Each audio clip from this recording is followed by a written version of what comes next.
Washington Commanders finally took care of business today, taking down the Tennessee Titans at home by a final score of 42-19 in an absolute blowout. Are the Commanders officially back? I'll answer that question throughout this edition of the Commanders Report post-game show. Welcome into the show. I'm your host, Jack Sperry. Here's what the stats look like here for this one, and just an absolute spanking for the Commanders over the Titans. They went up 28-0 to start this football game. Multiple key mistakes by Tennessee in the first half, and the Commanders, unlike last week against the Dallas Cowboys, capitalized. Jayden Daniels was back this week, guys. 25 of 30, excellent completion percentage, had 240 total yards of offense, 206 passing, had 3 touchdowns plus a rushing touchdown. Did have an interception, but I'm going to put that a little bit on Zach Ertz not bringing in the football. He bobbled it over the middle of the field. I'm not going to put that too much weight into that interception for JD. He played great. Brian Robinson Jr. picked up the slack for Austin Eckler being out with over 100 yards, including a 40-yard touchdown run. And then Terry McLaurin brought in 2 touchdowns in the first half in this one for a collection of 8 receptions for 73 total yards. Now, speaking of receivers here, Noah Brown did leave this game with a rib injury. We'll keep you guys updated about his status moving forward because this was already kind of a, lackluster wide receiver room. Now, you played the Titans today, and Jayden Daniels made it work even without Noah Brown for a lot of this football game. But they actually, they got the job done. Plain and simply, man, Jayden was getting the ball to different receivers. Kliff Kingsbury was giving him options today. Kudos to Kliff Kingsbury, by the way, who I've berated on this channel the last 2 weeks after some lackluster performances on offense. But Noah Brown, we'll keep you guys updated on his rib injury as the week goes on and as we prepare for the bye week here in Week 14. So game balls here.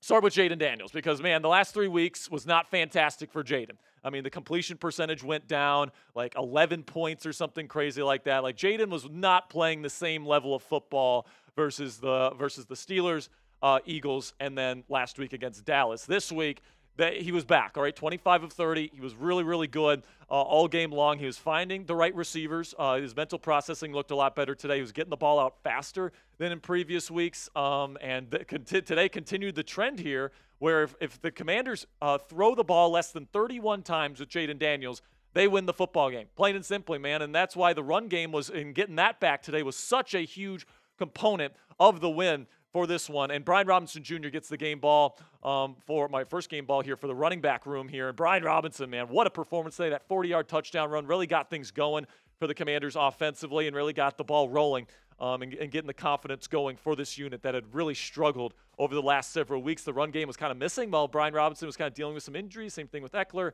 And then the other one goes to Chris Rodriguez Jr. Man, he almost had 100 yards in his own right today.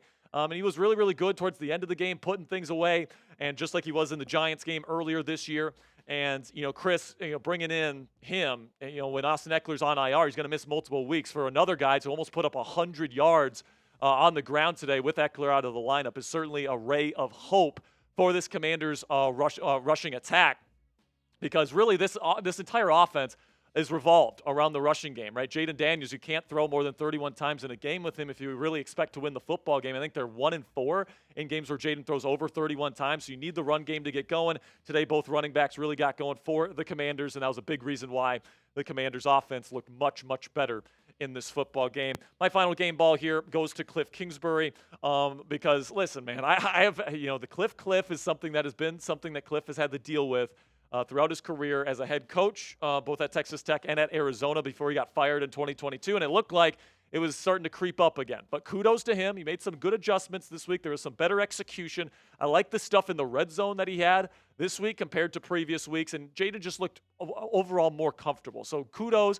to Jayden Daniels. Kudos to Kliff Kingsbury for really having this performance. And now as you head into the bye week, you continue to grow, you continue to build, and hopefully they're ready to have another kind of this performance against the New Orleans Saints in the Superdome in 2 weeks. So let me know down there in the comments section, who is the MVP of the game? Was it Jayden Daniels? Was it the run game? Was it Kliff Kingsbury? Was it somebody else? Mike Sainristil, shout out to him for forcing a fumble in the first half to really pour it on there in the first half against this bad Titans team. But let me know, who was the MVP of the game? Let me know what you guys think down there in the comment section for today's pinned comment.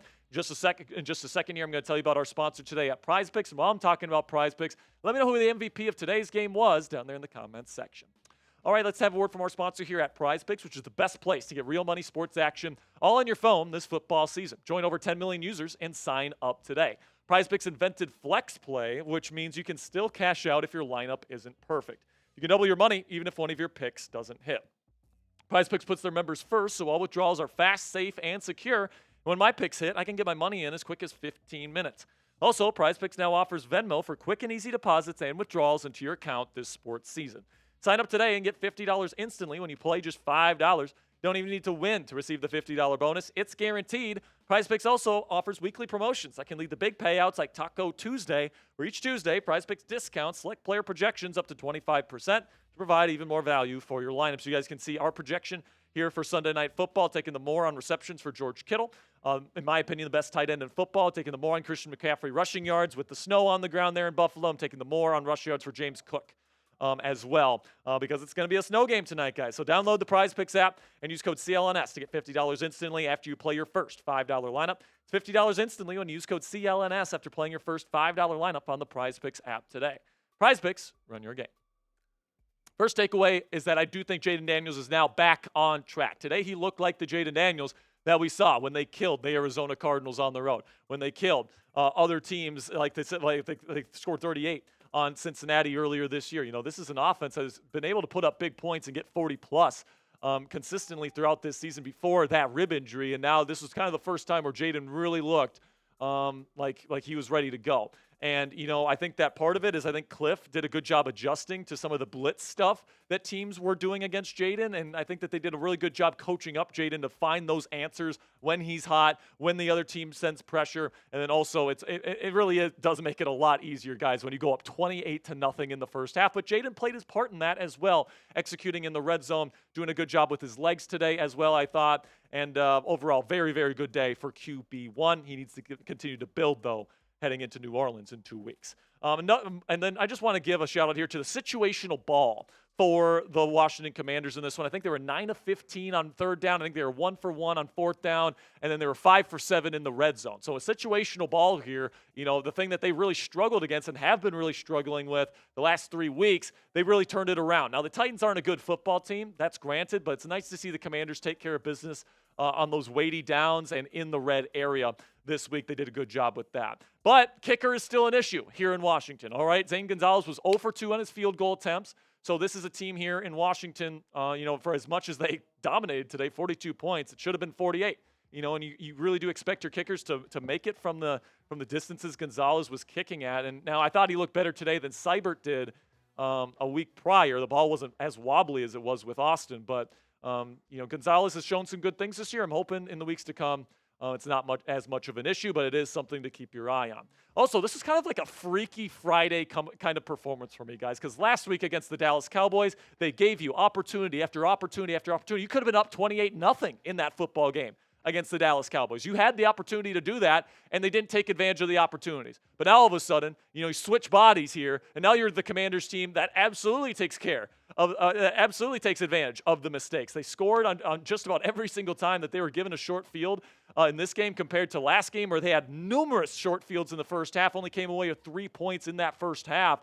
It was just a really disappointing performance against Dallas. They fixed that this week. Kudos to them for completely changing, doing a complete 180 in terms of creating those opportunities and then also capitalizing when you get the opportunity. And then with Marshawn Lattimore looking like he's going to be good to go off of the bye, this team's only going to go up from here. You know, I really do believe that. You know, this is a Commanders team that it seems like they've figured out some of the issues that they've had over the last 3 weeks. Jayden Daniels looks fully healthy again.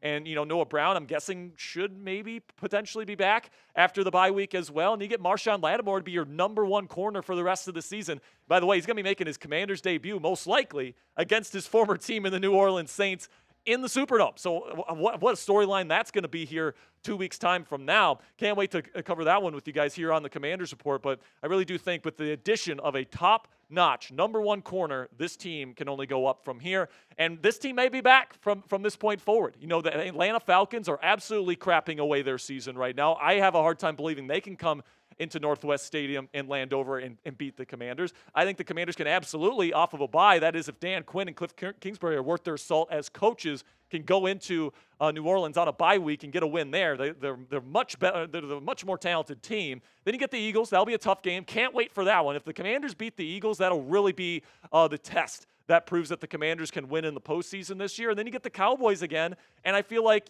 the Commanders aren't going to have as many missed opportunities in that game as they had last week in the loss. So I think that the Commanders now, coming into the week, I was a little bit shaky.